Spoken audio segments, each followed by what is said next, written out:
të gjitha kompanitë. Urime dhe një ditë sa më të mbarë. Gëzuar. Fillua me 60 kompani në vitin e parë para 4 vitesh, ndërsa sot kemi mbi 340 kompani nga 16 shtete dhe nuk mund të themi vetëm nga Ballkani, po Evropa, por nga gjithë bota. Sot kemi përfaqësues edhe nga Kanada, të cilët kanë ardhur këtu, nga Norvegjia, nga Austria e shumë vende të tjera. Ne përmbyllëm vitin e kaluar me një rritje prej 36.8% rritje të numrit turistëve në Kosovë në raport me vitin e kaluar dhe ishte një rezultat shumë i mirë. Ne po punojmë që bashkarisht me gjithë akterët të industrisë turizmit dhe me partnerët tanë ndërkombëtar të cilët dita ditës poshtohen për shkak të rritjes së interesimit edhe të turoperatorëve nga këto shtete që ta vizitojnë Kosovën dhe të arrijnë me marrëveshje bashkëpunimi në mes turoperatorëve të Kosovës dhe atyre të shteteve tjera, atëherë po synojmë që edhe viti 2025 të jetë një vit i suksesit për Kosovën, të jetë një vit i cili do shënojë edhe një rritje të turizmit. Një platformë që bashkon liderët e industrisë, ekspertet, akterët dhe partnerët nga vendet të ndryshme dhe Kosova, për të fuqizuar sektorin e turizmit si një sektor që ka ndikim të jashtëzakonshëm në zhvillimin ekonomik, shoqëror, mjedisor dhe kulturor në vendin tonë. Si një shtyllë kyçe e zhvillimit ekonomik dhe një shtytës për rritje të qëndrueshme, krijimin e vendeve të punës, për ruajtjen e trashëgimisë kulturore dhe për nxitjen e mirëkuptimit dhe bashkëpunimit global, turizmi po ashtu ka një rol thelbësor në forcimin e lidhjeve mes njerëzve dhe kulturave, si dhe në ndihmën që u jep ekonomive tona në rajon dhe në botë. Vetëm në këtë mandat gjatë vitit 2021-2024 kemi rritje për 50% të numrit të turistëve për krahasim me vitet 2017-2020. Të ndritshme drejt të ardhmes të vendit tonë, drejt të ardhmes të Kosovës, si një vend i mbushur me mundësi të shumta, si një vend mikpritës, si një vend që ka vizion për të ardhmen. Ky panajër është lokacioni ku mund të prekim një të ardhmen dhe të shohim se si turizmi mund të lidhë zemrat tona, mendjet tona, të sjellë vizitor, si dhe mundësi të reja për qytetin tonë, për kryeqytetin, për Prishtinën dhe të gjithë vendin. Kryeqyteti Prishtina e sheh turizmin si një sektor shumë me rëndësi. Unë kam marrë me platformë të qeverisë Malezi për të treguar për kushtimin tonë, për rëndësinë e këtij panajiri këtu dhe për të treguar atë se sa është e rëndësishëm pikërisht turizmi për Malezi, sidomos turistët kosovarë. Ato që qeveria Malezi bën, do të thotë për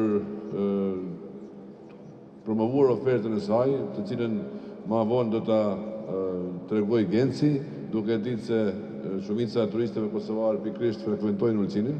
Ajo që më gëzon në shumit është që vjetëve të fundit investimi i biznesit nga Kosova në Malezi, gjithësisht në Ulqin, mund të koncentrohet mbi 1 miliard euro, ose mund të them me përgjithësi që te kalon këtë shifër, dhe kjo na kënaq, kjo pikërisht të bën edhe më të madhe edhe atë ofertën tonë, cilën do ta prezantojmë këtu.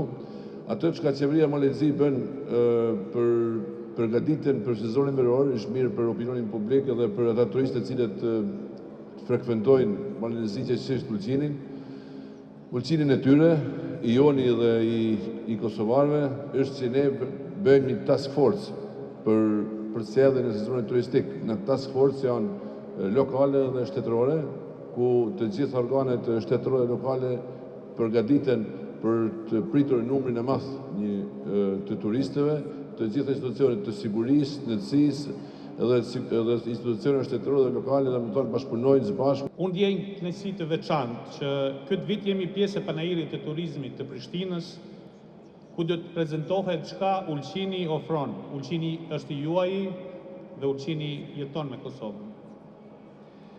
Është një mundësi e veçantë për të gjithë që doni detin, kulturën, relaksin dhe mirëpritjen, që të njiheni më afër me ofertat, risitë dhe përvojat që ju presin në komunën tonë.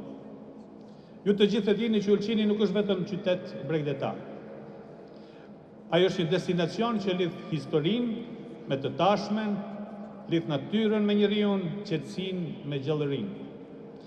Është i njohur me plazhin e madh dhe shtrihet me kilometra të tëra në rrezet e diellit. Për rërën e shëndetshme dhe për ujërat e pastërta, për netet e paharrueshme buzdetit. Ulqini është një vend ideal për të gjitha moshat, për familje, çifte e veçmas për të rinjt. Të nderuar të pranishëm, besoj se edhe ju e dini me atë çka po ngjan të fundit në komunën relacion komun dhe qeveri kryeministri Malit Zi. Ku kjo e fundit insiston me shpejtësi dhe pa kurfar analizash që të nëshuaj një marrëveshje afatgjate me Emiratet e Bashkuara Arabe, ku parashien investime në tërë plazhin e madh si një perle vërtet. Ne si komun kemi ngritur zërin, nuk jemi kundër investimeve, por kërkojmë që të bëhet në mënyrë transparente, konform planeve dhe ligjeve në fuqi.